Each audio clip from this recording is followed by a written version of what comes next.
টুপি পাঞ্জাবি সব পরেছেন, একেবারে লেফাসি বান্দা। অথচ নজরের হেফাজত নেই, দৃষ্টির সংযত নেই, জবানে লাগাম নেই, দিন নেই, ইসলাম নেই, রবের সন্তুষ্টির প্রচেষ্টা নেই। এভাবেও কি জীবন চলে?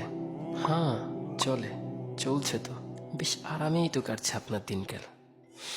আর অপরদিকে কুফার, নাস্তিক, মুরতাদ, ইহুদি সব একসাথে ইসলামকে ধ্বংস করার পেছনে ব্যস্ত হয়ে গেছে। আর আপনি এসবের প্রতিবাদ করার পরিবর্তে তাদেরকেই অনুসরণ করে যাচ্ছেন। আপনি মুসলিম, এটা আপনি ভুলে গেছেন আপনার শ্রেষ্ঠত্ব। সারা রাত গার্লফ্রেন্ডের সাথে চ্যাটিং আর দিনভর গান শুনলে জীবন ঠিকই চলে যাবে, তবে তা হবে রবের অবাধ্যতায়। অথচ আমরা চাইলেই পারি নিজের জীবনটাকে নিজের ইচ্ছে মতো করে সাজিয়ে নিতে। এর জন্য তো টাকা পয়সা কিচ্ছু লাগবে না,